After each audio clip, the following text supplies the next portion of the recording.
Welcome to Rugby and Ball News. I am Mikey Hayden, along with Mo Holtzman and Lauren Hertz. Today we're going to talk about, Rugby and Ball. So there were a lot of trades going on last night. Danny Blomstern's team with Julia's team.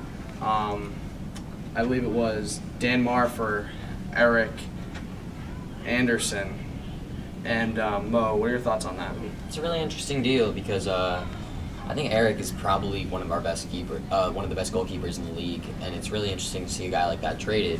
But Julia's team has been struggling, and they need to really reboot before the playoffs began. And Danny's team is looking scary, if you ask me. Lauren, what are your thoughts on you being traded for James? I personally think that I hyped myself up a little bit too much going into the first day of Rugby Ball, and obviously it kind of worked in my favor. I showed off my skills.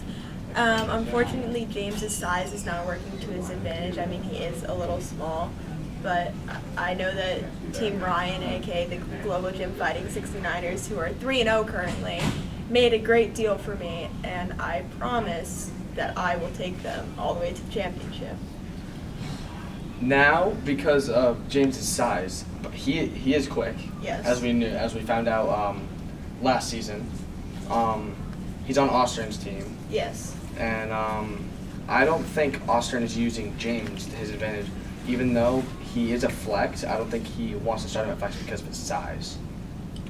That sounds about right. I mean, he's using players like Seth at flex, and Seth is not really the biggest kid either, but Seth has more spite to him, and he is a very athletic person. I think that James, because he is so small, it's better for him to start at defense or just to not start at all, because when you have big players like Eric and like Jaden, it's very hard for someone James's size to be able to defend them. So I believe that Austin should be using James, obviously, because you have to play everyone, but I don't think that because of James's size, he should be playing that much. Mo, what are your thoughts on that? It's an interesting thing. I'm on Ostern's team, so I have first-hand experience with James. He is a very confident person, and he's confident in his abilities, and it works in his favor in that he was used in a major deal, and he was a big chip. But it goes against him in some ways when he talks a big game, and he's not exactly backing it up on this level. But I think he's a good player, and I think he just hasn't really found his role yet with our team. And I think if we make a deep run in the playoffs, he will be a key reason why. Now, Ryan's team undefeated. I think the biggest steal in the draft for him was Mark. He had 5 goals last game. 3 in the game before that, and then I think it was 2 in the game before that.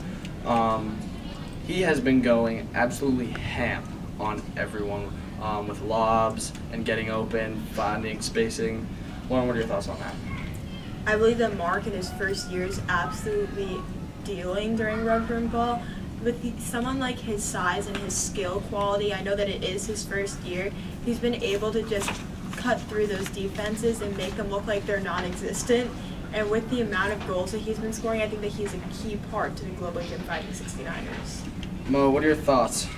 I've played against him once. It's really just, it's a scary feeling seeing him walk onto that field as a rookie and being that, he has such a hold over the ball and a feel for the game where he's just a natural at it, and that's why he's so good. And I think he's a scary player. He could be a dark horse for MVP this year.